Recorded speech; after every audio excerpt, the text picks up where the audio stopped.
Welcome to omega hire study circle. ఇవాళ నేను భారత కొత్త చట్టాల గురించి చెప్పబోతున్నాను. అయితే నిన్న సెంట్రల్లో ప్రజెంట్ ఉన్నటువంటి ఎన్డీఏ గవర్నమెంట్ బ్రిటిష్ టైంలో వచ్చినటువంటి కొన్ని పాత చట్టాలను మార్చి ఒక కొత్త చట్టాలను తీసుకురావడం జరిగింది. ఈ బిల్లు లోక్సభలో పాస్ అయింది.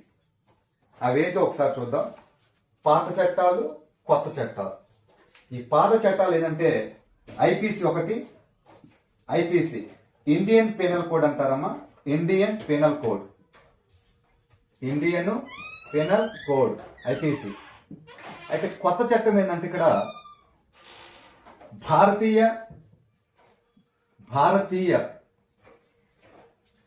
న్యాయ సంహిత.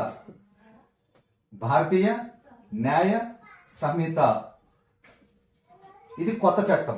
అంటే దీన్ని బిఎన్ఎస్ గా మార్చారు. ఐపీసీని కొత్త చట్టం ఏంటి బిఎన్ఎస్ గా మార్చారు. భారతీయ న్యాయ సంహిత. ఇది సాంస్క్రిట్, ఇంగ్లీష్ లో చెప్పాలంటే ఇండియన్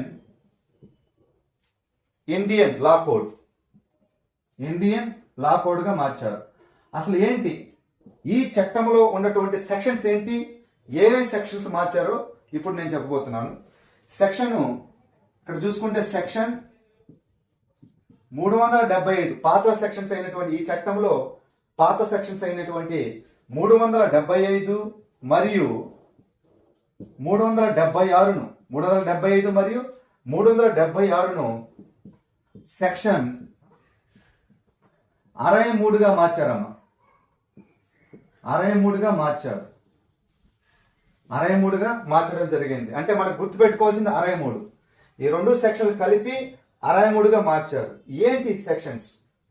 అత్యాచారం సంబంధించిన ఈ సెక్షన్స్ ఏంటంటే అత్యాచారం. ఎవరైతే అత్యాచారం చేస్తారో ఈ సెక్షన్స్ కింద పనిష్మెంట్ ఉంటుంది. ఈ సెక్షన్స్ కింద ఈ చట్టంలో ఉన్నటువంటి ఈ రెండు సెక్షన్స్ కింద పనిష్మెంట్ ఉంటుంది. సో దాన్ని అత్యాచారం సెక్షన్స్ కింద తీసుకుంటాం. అత్యాచారం అంటే ఏంటి? రేపులు. ఎవరైతే రేప్ చేస్తారో ఈ చట్టంలోని ఈ రెండు సెక్షన్స్ ద్వారా నేరంగా చేయడం జరుగుతుందన్నమాట కోర్ట్స్. సో ఇప్పుడు ఈ రెండు సెక్షన్ని సెక్షన్ 63గా మార్చారు. మనం గుర్తుపెట్టుకోవాల్సింది ఇది. ఓకేనా? నెక్స్ట్ అది మొత్తం మీద రెండో చట్టం ఏదంటే ఇది మొదటి చట్టం.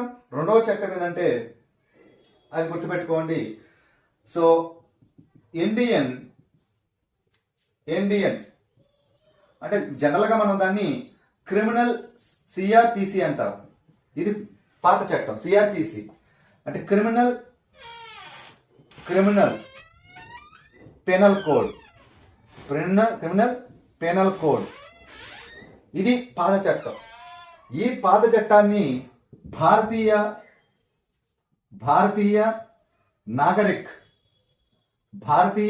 నాగరిక్ సురక్షా సంహితగా మార్చారు. సురక్ష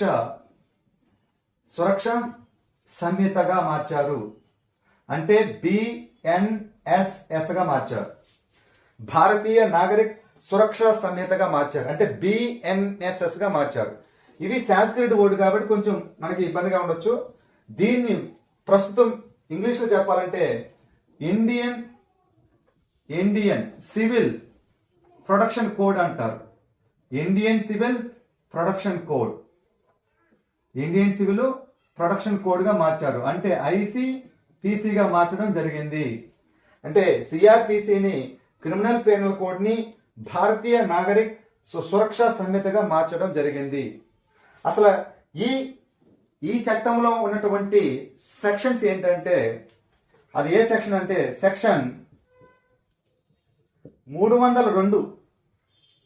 సెక్షన్ 302ను సెక్షన్ 101గా మార్చారు. 302ను ఇది పాత చట్టంలో ఉన్నటువంటి పాత సెక్షన్ అన్నమాట. ఇప్పుడు కొత్త చట్టంలో కొత్త సెక్షన్ ఏంటి? 101గా చేశారు. ఓకేనా? అంటే ఇక్కడ సెక్షన్ మనకి వచ్చి 101. అంటే ఇవి పాతది కాబట్టి ఇంక మనం మర్చిపోవచ్చు. ఇప్పుడు కొత్త చట్ట ప్రకారం కొత్త సెక్షన్ ఏంటి? ఇక్కడ 101. అసలు ఏంటి ఇది? క్రిమినల్ పెనల్ కోడ్ ఏంటంటే ఇది చట్టం అమ్మ. అత్యాచారం, హత్య చేయడం అంట కదా, హత్యా నేరం. ఇది హత్యా నేరం కింద వస్తుంది. ఇది హత్యా నేరం. ఇది ఐపీసీ అనేది అత్యాచారం. ఈ రెండు సెక్షన్, ఐపీసీలో ఉన్నటువంటి ఈ రెండు సెక్షన్స్ అత్యాచారం కింద వస్తుంది, అంటే రేపులు అలాంటివి వస్తాయి. అయితే ఈ క్రిమినల్ పెనల్ కోడ్ చట్ట ప్రకారం దాంట్లో ఉన్న సెక్షన్ ఏంటి ఇక్కడ 302, ఇది హత్యా నేరం కింద వస్తుంది. ఇది సెక్షన్ 101గా మార్చడం జరిగింది. ఓకేనా. నెక్స్ట్ మూడోది కూడా మార్చారమ్మా. మూడో చట్టం ఏంటంటే, మూడో చట్టం ఇది ఐపీసీ సిఆర్పిసి. మూడో చట్టం ఏంటంటే, మూడో చట్టం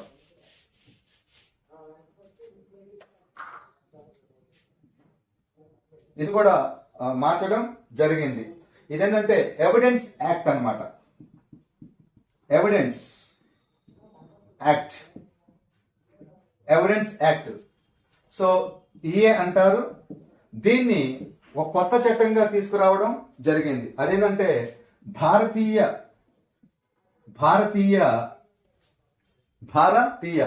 సాక్ష్య అధినియం సాక్ష్య అధినియంగా మార్చడం జరిగింది. బిఎస్ గా మార్చడం జరిగింది. భారతీయ సాక్ష్య అధినియంగా మార్చడం జరిగింది. దీన్ని ఇంగ్లీష్ లో చెప్పచ్చు ఇండియన్ సాక్ష్య అంటే ఎవిడెన్స్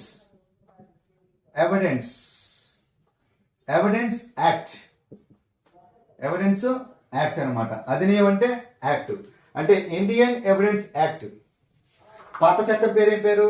ఎవిడెన్స్ యాక్ట్ అయితే కొత్త చట్టం పేరు ఇండియన్ ఎవిడెన్స్ యాక్ట్ గా మార్చారు. అంటే దీని ముందు ఇండియన్ పేరు పెట్టారు, దీనికి ముందు ఇండియన్ పేరు పెట్టారు. ఇది సాంస్క్రిట్లో చెప్పాలంటే భారతీయ సాక్ష్య అధినియంగా మార్చడం జరిగింది. అసలు ఈ చట్టం ఏంటి, ఏ సెక్షన్ మార్చారు అనేది నేను చెప్పబోతున్నాను.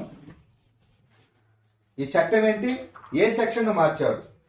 ఈ చట్టంలో ఉన్నటువంటి సెక్షన్ 359, ఈ చట్టంలో ఉన్నటువంటి సెక్షన్ 359ను ఇప్పుడు దీన్ని ఎలాగ మార్చారంటే సెక్షన్ 136గా మార్చారు. సెక్షన్ 136గా మార్చారు. అంటే భారతీయ సాక్ష్య అధినియంలో సెక్షన్ 359 నుంచి 136గా మార్చారు. ఇది పాతది, ఇది కొత్తది. అలాగా ఈ మూడు చట్టాలను మార్చడం జరిగిందమ్మా. నిన్న లోక్సభలో బిల్లు పాస్ అయింది, రాజ్యసభకి వెళ్ళింది. రాజ్యసభలో కానీ వెళ్ళిన తర్వాత రాష్ట్రపతికి వెళ్తారు. ఫైనల్ గా రాష్ట్రపతి కానీ ఆమోదం కానీ తెలిపితే అది ఇంకా అక్కడి నుంచి మనం ప్రతి ఒక్కరు కూడా so as a citizen of India we must follow all the new sections. ఓకేనా. సో ఇవి new sections, new acts, new sections, ఇవి మొత్తం మీద. అయితే అదే కాకుండా వీళ్ళు తీసుకొచ్చినటువంటి చట్టంలో కొన్ని మార్చడం జరిగింది. అవేంటంటే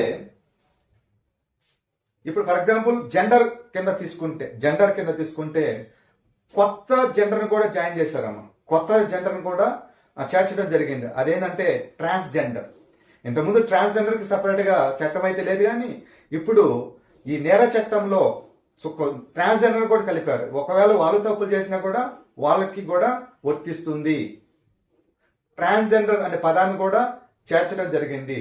అదేవిధంగా ఎవిడెన్స్ ఎలాగ కలెక్ట్ చేస్తారంటే ఇప్పుడు డిజిటల్ వ్యవస్థ ద్వారా కానీ ఎలక్ట్రానిక్ పద్ధతి ద్వారా కానీ ఈ సాక్ష్యాలను సేకరించేదానికి అనుమతి తెలపడం జరిగింది ఈ సెక్షన్ ద్వారా. అంటే ఇప్పుడు ఏదైతే సాక్ష్యం ఉంటుందో ఆ సాక్ష్యాన్ని కలెక్ట్ చేస్తారు. ఏ పద్ధతి ద్వారా కలెక్ట్ చేస్తారు?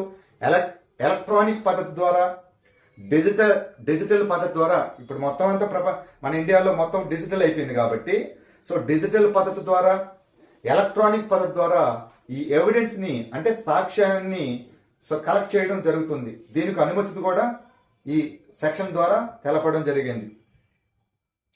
ఓకేనా. అదేవిధంగా ఆత్మహత్యాయత్నం, ఎవరైతే ఆత్మహత్యాయత్నం చేసుకుంటారో అటెంప్ట్ టు సూసైడ్, ఎవరైతే అటెంప్ట్ టు సూసైడ్ ఆత్మహత్యాయత్నం చేసుకుంటారో సో వాళ్ళని ఈ నేర హత్య చట్టం నుంచి తొలగించడం జరిగింది. ఓకేనా?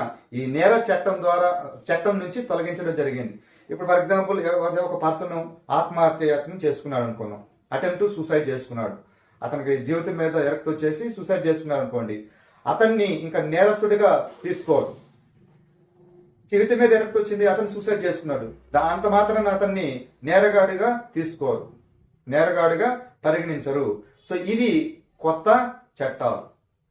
అదేవిధంగా ఇప్పుడు మనం ఎఫ్ఐఆర్ అంటారు, ఫస్ట్ ఇన్వెస్టిగేషన్ రిపోర్ట్ అంటారు. ఎఫ్ఐఆర్ ఫస్ట్ ఇన్వెస్టిగేషన్ రిపోర్ట్ అంటారు ఎఫ్ఐఆర్. ఈ ఎఫ్ఐఆర్ ను కూడా జీరో ఎఫ్ఐఆర్ చేశారమ్మా. మన దేశం మొత్తం మీద జీరో ఎఫ్ఐఆర్ గా తీసుకున్నారు. అదేంటి జీరో ఎఫ్ఐఆర్ గా చేస్తారని మీకు డౌట్ రావచ్చు. అయితే ఈ ఎఫ్ఐఆర్ ను కూడా ఎలక్ట్రానిక్ పద్ధతి ద్వారా తీసుకుంటారమ్మా. మొత్తం ఎలక్ట్రానిక్ పద్ధతి అంటే ఎలక్ట్రానిక్స్ అంటే ఈ సిస్టమ్ మొత్తం ఎలక్ట్రికల్ సిస్టమ్ అయిపోయింది టోటల్ గా. ప్రస్తుతం ఆన్లైన్ కింద చేశారు. సో ఈసారి నమోదైనటువంటి ఎఫ్ఐఆర్లు కూడా అన్ని ఎలక్ట్రానిక్ పద్ధతి ద్వారా ఉంటాయి. సో ఇవి పాత చట్టాలని ఒక కొత్త చట్టాలుగా మార్చడం జరిగింది. ఈ కొత్త చట్టాలు ఇప్పుడు లోక్సభలో పాస్ అయింది, రాజ్యసభలోకి వెళ్తుంది, రాజ్యసభ నుంచి ప్రెసిడెంట్కి వెళ్తుంది. సో ప్రెసిడెంట్ గాని ఒప్పుకుంటే, ప్రెసిడెంట్ అంటే ఇక రాష్ట్రపతి గాని ఒప్పుకుంటే ఇంకా ప్రతి ఒక్కరు కూడా ఆ చట్టాలనే ఫాలో అవ్వాలి. ఇంకా పాత చట్టాలు అనేది ఉండవు. ఈ పాత చట్టాలు బ్రిటిష్ టైంలో ఉన్నటువంటి చట్టాలు. పాత చట్టాలను కూడా బ్రిటిష్ వాళ్ళు తీసుకొచ్చినటువంటి చట్టాలు. ఆ చట్టాలని ఇప్పుడు ప్రస్తుతం ఉన్నటువంటి గవర్నమెంట్ కొంచెం మార్చి కొత్త చట్టాలుగా తీసుకురావడం జరుగుతుంది.